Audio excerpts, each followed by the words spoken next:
नमस्कार दोस्तों, आप सभी का स्वागत है आपके चैनल इजी फंडा में। और आज हम प्रकाश की कड़ी को आगे बढ़ाएंगे, जिसमें अभी तक हम लोगों ने प्रकाश के गुण, प्रकाश के परावर्तन, समतल दर्पण, गोलीय दर्पण और इनके उपयोग के साथ कुछ प्रश्नों को चर्चा कर लिया है। अभी तक के आए वीडियो के बाद आज हम प्रकाश का एक और गुण अपवर्तन के बारे में चर्चा करेंगे। प्रकाश के अपवर्तन की घटना को समझने से पहले हम यहाँ पर देख लेते हैं कुछ सरफेस और सतह के बारे में। देखिए भाई, ऐसी सतह जिसमें प्रकाश किरण आर पार निकल जाती है, ऐसी सतह कहलाती है पारदर्शी सतह। लेकिन कुछ ऐसी सतह होती है जिसमें प्रकाश किरण आती तो है लेकिन वापस उसी माध्यम में लौट जाती है, इसे हम कहते हैं अपारदर्शी सतह या परावर्तक सतह। परावर्तक सतह के बारे में हमने प्रकाश के परावर्तन में बहुत ही अच्छे तरीके से पढ़ा है और परावर्तन के सिद्धांत पर हमने प्रकाशिक उपकरण दर्पण का भी निर्माण किया, जिसमें दर्पण, समतल दर्पण और गोलीय दर्पण की भी चर्चा की। आज हम पारदर्शी सतह की बात करेंगे। हम ऐसे सरफेस को लेकर चर्चा करेंगे जिस पर प्रकाश किरण आर पार निकल जाती है, प्रोपिगेट हो जाती है। चलिए भी शुरू करते हैं, है ना। अब प्रकाश का जो अपवर्तन है उसको समझने से पहले जरा समझिएगा। देखिए यहाँ पर एक माध्यम है जिसमें हवा आपको दिखाई दे रहा है और इस माध्यम के बीच में हम कांच और पानी रख देते हैं, ठीक है। अब देखिए, अब यहाँ पर आपको माध्यम कैसे दिखाई दे रहा है, यानी कि हवा, फिर उसके बाद है पानी, फिर उसके बाद है कांच और उसके बाद है वापस हवा। यानी कि जब कोई प्रकाश, है ना, ये आपके दो माध्यम हो गए हवा के बीच में, इनके बीच में ये सरफेस आपको दिखाई दे रहा है। यानी कि जब प्रकाश किरण जब इनको प्रोपिगेट करेगी तो इस प्रकार से हवा, हवा से पानी, पानी से कांच और कांच से वापस हवा में जाएगी।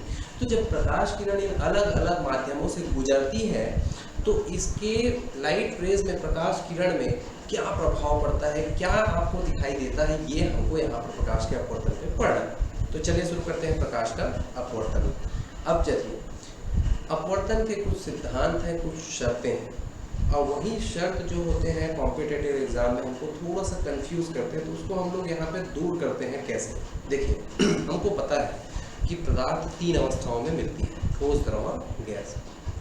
अब यहाँ पर जरा समझिएगा, ठोस, इसके अणु काफ़ी पास पास होते हैं, यानी कि ठोस के अणु काफ़ी सघन होते हैं, है ना। मतलब ठोस का व्यवस्था जो है, अणुओं की व्यवस्था, वो काफ़ी सघन होती है।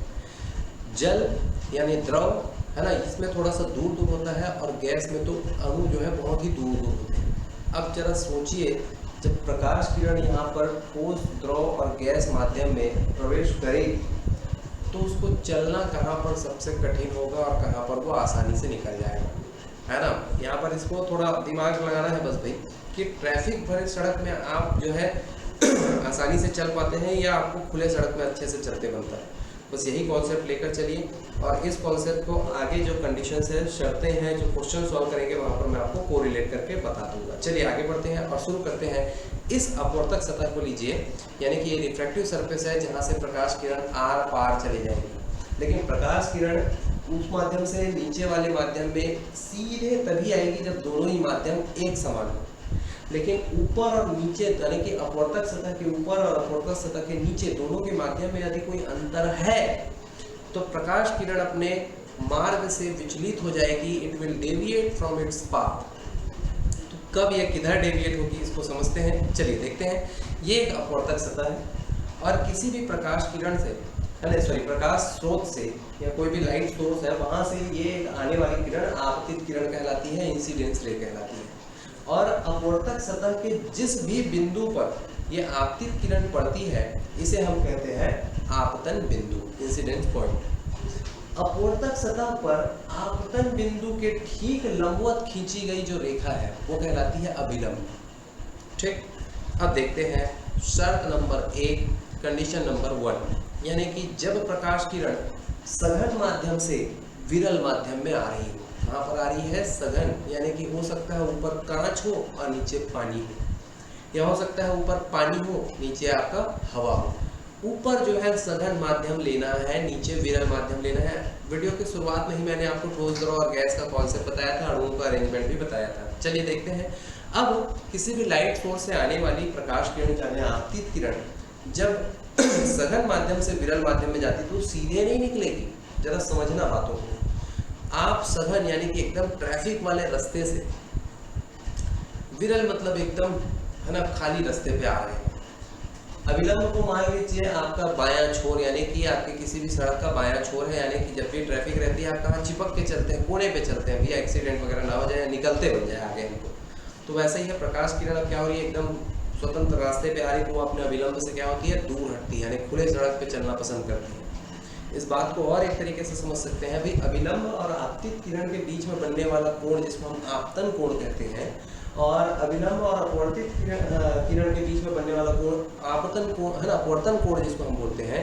तो आपका आपतन कोण और अपवर्तन कोण के बीच में अगर संबंध देखा जाए तो आप साफ देख सकते हो, स्पष्ट देख सकते हो कि आपतन कोण जो है वो अपवर्तन कोण से छोटा है। यहाँ पर रिलेशन आपको क्या दिखाई दे रहा है, छोटा है, यानी कि जब प्रकाश किरण सघन माध्यम से विरल माध्यम में प्रवेश करती है तो वो अपने अविलंब से दूर हटकर चलती है। कंडीशन नंबर 2, यानी कि जब प्रकाश किरण विरल माध्यम से सघन माध्यम में आ रही है, आप देख सकते हो ऊपर का माध्यम विरल और नीचे का माध्यम सघन है, इस प्रकार से कॉन्सेप्ट में लेकर चल रहे हैं। तो प्रकाश किरण जो है वो सीधे प्रोपिगेट ना करके वो अपने अविलंब की ओर झुक जाती है, क्योंकि अब वो ट्रैफिक वाले रास्ते पे जा रही है, उससे किनारे हो जाती है, भाई चलो निकलते बने।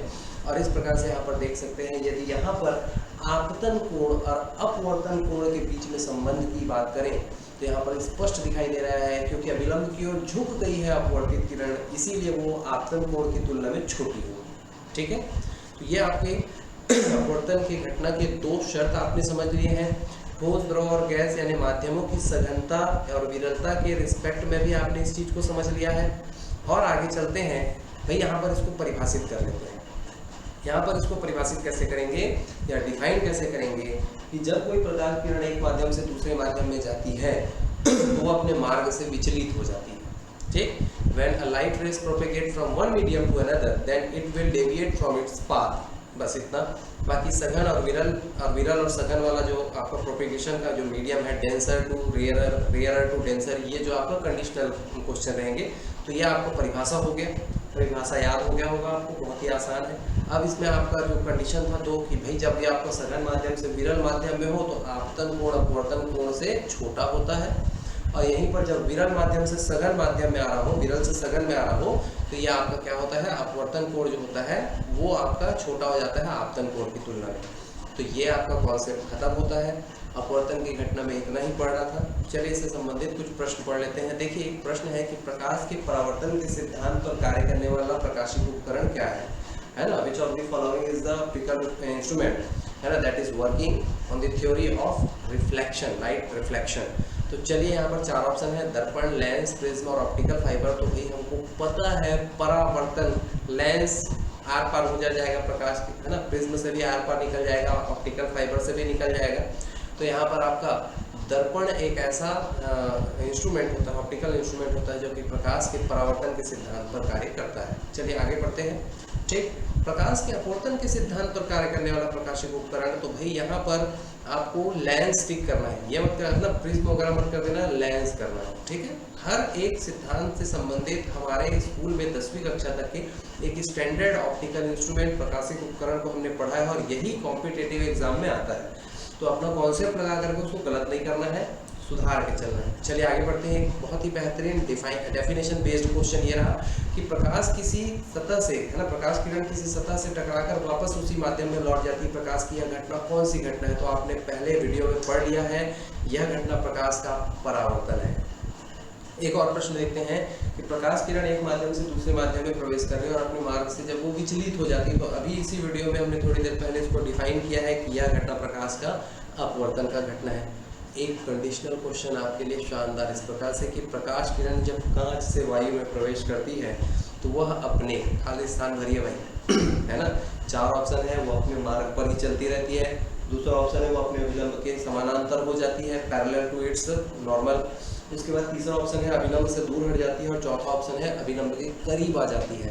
तो हमें पता है कांच यानी कि सघन है एज कंपेयर एयर के, वायु के, यानी कि प्रकाश किरण सघन माध्यम से विरल माध्यम में प्रवेश कर रही है, यानी वो अपने अभिलंब से दूर हट जाएगी। ऑप्शन सी इसका आंसर है। इसी प्रकार से एक और कंडीशनल क्वेश्चन बहुत ही बेहतरीन, थोड़ा सा टफ भी है। प्रकाश किरण जब पानी से कांच में प्रवेश करती है तो निम्न में से कौन सा कथन सही है। यहाँ पर आपतन कोण अपवर्तन कोण से रिलेटेड क्वेश्चन पूछा गया है। अभी हमने वीडियो में इस चीज़ को समझा है, हालांकि इसको गलत मत करिएगा। ये क्वेश्चन अभी तक के तो व्यापम पीएससी में कुछ ज़्यादा मायने नहीं रखे हैं, लेकिन जिस तरह से हर एग्ज़ाम में जो आपका लेवल है वो बदलते जा रहा है कि हम पढ़ते कुछ और है और वो देना कुछ और शुरू कर दे रहा है। तो ऐसा भी हो गया है कि हम जो पढ़ रहे हैं वो वहीं से आ रहा है क्वेश्चन, लेकिन वो क्वेश्चन इस प्रकार से आता है कि हम एक बुक से जिस टर्म्स को, जिन शब्दावलियों को पढ़ते हैं, वो प्रश्न में अलग शब्दावलियों में प्रश्न आ रहे हैं, तो वहाँ पर थोड़ा सा कंफ्यूजन क्रिएट हो जाता है। तो इस तरह से कंडीशनल क्वेश्चंस बनाने शुरू कर दीजिए, जिससे आपका पूरा कॉन्सेप्ट क्लियर हो जाए। चलिए देखते हैं। यहाँ पर पानी यानी कि विरल है, किसकी तुलना में, कांच की तुलना में। यानी कि अब जो है आपतन कोण जो होता है ना, विरल माध्यम से सघन माध्यम में प्रवेश कर रहा है, यानी आपतन कोण जो होता है अपवर्तन कोण से छोटा होगा। कैसा होगा? छोटा होगा। ऐसा होगा? बड़ा होगा। यस, यानी कि पानी जो है वो आपका कैसा है, पानी जो है आपका, है ना। चल इस वीडियो में देख लीजिए, इस इमेज में देख लीजिए भाई कि आपका पानी यानी विरल माध्यम और कांच मतलब सघन माध्यम है। तो देखिए आपतित किरण और अपवर्तित किरण के बीच में आपका कोणों की तुलना कीजिए, तो आपतन कोण जो होता है अपवर्तन कोण से, है ना, बड़ा हो जाएगा।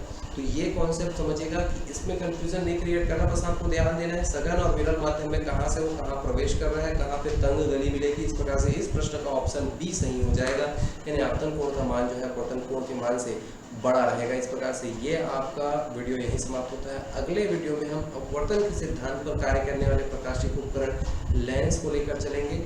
उससे पहले हम लोग अपवर्तन का दैनिक जीवन में उपयोग के ऊपर एक वीडियो लेकर आएंगे, जो बहुत ही जल्द, यानी कल ही आ जाएगा आपके लिए। तब तक के लिए भैया नमस्कार।